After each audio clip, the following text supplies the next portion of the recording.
We're jumping back into the present now, November 25th, 2024. Offsite has officially been sold, but I'm still doing what I can to help out while building RenewAlert full-time. My days at that old Dumpy warehouse in Tempe are about done. I'm starting to move what's left of my stuff over to my new Regus office closer to home. The rest of it, yeah, that's going into storage. It's wild how much you could accumulate over the years running a business. This morning I noticed a sticker on a car in a parking lot, and it got me wondering who drives that thing and what their story is. Probably someone with just as much stuff to clean up as me. Monday, November 25th, 2024. So we ended up going to Bisbee this last weekend. Did a long weekend. We're there, went down there Friday kind of early and got back yesterday. And it's a little mining town. It's cool. We still haven't been paid on the receivables, so we're at the 25th of November and no receivables have been remitted to us. And we're just about to a second month of receivables collected. Makes me uneasy. You know, I'm pushing Nate. I think I've got him going, doing the minority owned business. I think that's going to help a lot. I've got this deal to bid on, and I think introducing the minority owned business portion will really help in that bid for that business. So hopefully the minority owned business can help be a stopgap on some of that with the OEMs, because that's a big initiative, is having a minority spend. I know, you know, my understanding from what I've heard is really uses a company that's minority owned but doesn't conduct any of the fulfillment on this stuff, and they're just more of a broker. So you sign up to be a supplier for this minority owned business, and then they bill them, and then builds that minority owned business, which is like a shell company and does a little of everything. Oh, we do leasing. Oh, we do transportation. Oh, we do this, this, and this. So then they write down the check off the boxes, and then they farm out that business to other businesses that aren't minority owned, just whatever. They just subcontract the business. I don't believe the work is completed by minority owned businesses, so it's kind of it defeats the purpose. So this way it could actually qualify a little bit more legitimately and get this guy selling more and paying me, because otherwise the whole thing just turned into a big mess. November 27th, 2024, 10:38 in the morning. Leaving the old warehouse, moving a bunch of stuff to the Regus office. I signed a 6-month lease at it's a pretty good rate. It's a great location. I look at this situation, and while I started at the warehouse here, it was similar in terms of beginnings. There was a lot of it was still offsite stuff, and then some of the books. So this is really my trip now over to just do a lot of RenewAlert. The weird thing is on a 6-month term, as I'm packing all this stuff and taking it with me, it's like, there's a day that comes to leave, learning that and everything. And that's not going to be a bad thing necessarily, but what will the situation be? I might renew in 6 months for another month or go for another 6-month term. But what is the catalyst that's going to be the change? Is it going to be, hey, we're bigger now, I got an office building I leased and people? Is it a small office? Is it an utter failure and I got to go get a job somewhere? What is it all going to be on it? It's just that unknown. And then it comes into that other quote. I remember I forgot about the quote, and that is, if you're not willing to pay the price to win, then you'll pay the price of losing. That one really kept me going in there, because you're going to pay a price one way or the other. And so you might as well fucking pay the price and win instead of lose. Go in there. When I try to think of when I get out of there, which is going to be a goal, is getting in there, kicking ass, building the business, building those recurring income. And last night I couldn't sleep because I kept thinking about cash flow, but then there's still pollutants with the offsite stuff getting in there. Still the uncertainty trying to get the money in from offsite in terms of collections and everything from the new owner, and then the ultimate pressure of the success of offsite. So I'm still kind of dealing with that, but this will definitely be a good immersion.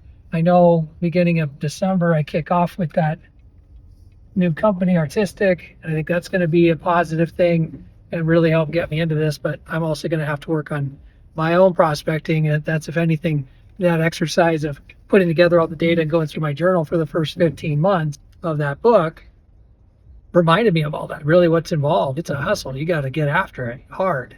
That's what I did there, and I'm going to do that again. The times have changed a bit in terms of the go-to-market strategy. That's the tricky part, but okay, let's get it on. Let's fucking go.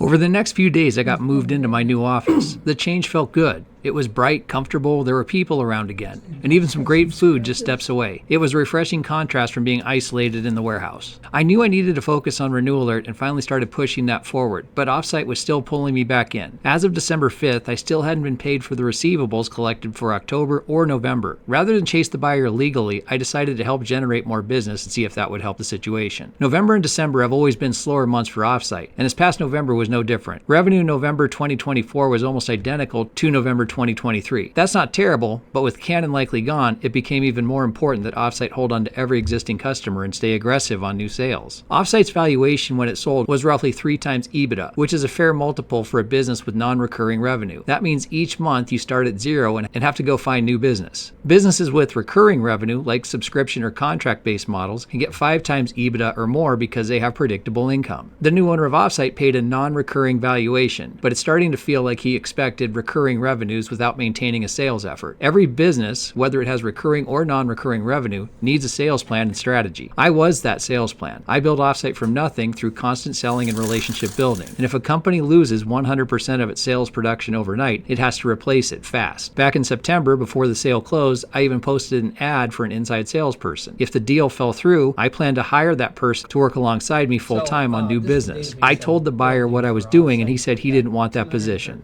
so I canceled the hire. Now, with so much still going on the line for me financially, I decided to personally re-engage in sales to help keep revenue coming in. I'm not litigious by nature. I prefer to believe people will do the right thing. So instead of fighting, I got to work. I built a database of prospects and started a new email campaign to drive copier storage business. I went through LinkedIn and pulled together about 500 copier sales managers and reps from the OEMs, plus another 175 Offsite contacts. I imported everything into HubSpot and set up Offsite with an account that only costs about $25 a month. To keep things clean, I created a new domain and email address that isn't tied to Offsite's main one. That way, if any mass mailings get flagged as spam, it won't hurt their sender reputation. HubSpot is also what I'm using for RenewAlert, so I'm learning as I go. When I started Offsite back in 2010, I used a CRM that was called Act. It worked, but it was painfully manual. Act's gone now, and there are a lot of new CRM options out there. HubSpot has features like sequences that can automate follow-ups, but that's something I'll need to dig into later. For now, I'm doing it the old-fashioned way, sending one email at a time and manually logging each one in HubSpot. It's slow, but it's progress. The goal is to get a few new deals in, then hand the system over to the Offsite team so they have a working tool that they can keep using for future campaigns.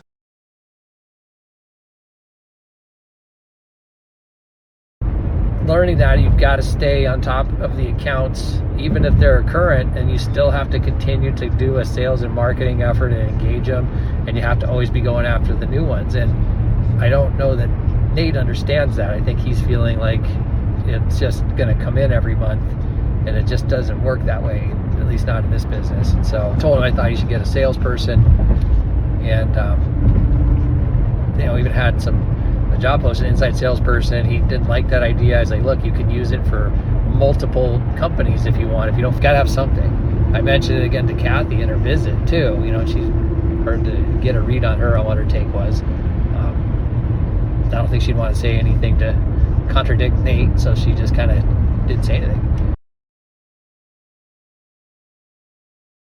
Thursday, December 5th, 6:40 a.m. Pulling out. Sell a business, can focus on your new endeavors, but you really can't. Case in point, went over to Offsite yesterday to work on getting more of those copiers sold out. So I've got to, get back in and start working on more sales for Offsite. And I look back at my book I did on it, this for the first 15 months, the path there was pretty clear as hammering the storage stuff. And so that's what I'm going to go in and do today is I'm basically working on instead building out a CRM for them, populating in salespeople's names and information, and then working on a database with an email campaign, and then with the minority owned business status, showcasing that more too, and then seeing if I can't get after our current customers for their logistics all around as well. So I think that's big selling point for minority business entity certifications. A lot of companies have spends they got to hit that.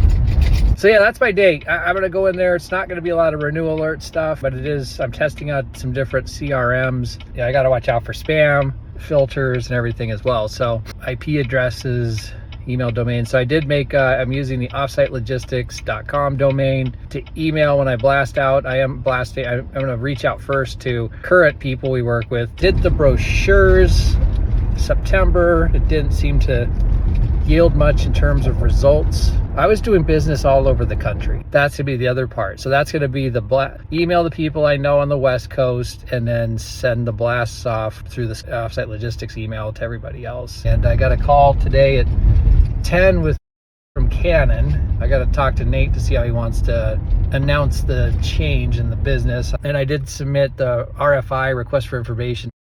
Again, mention the MBE part in there. I think we should get into the RFP. With that, I can put more of that data together. They're passing on receivables as collected. I haven't got a check yet for any receivables. This business blog documents my journey on how to start a business, how to start a software company, and start up businesses from zero. If you're searching for startup tips, business ideas, or how to start a business, start a software business, and how to run a business effectively, as well as different startup business ideas, subscribe for new videos every week.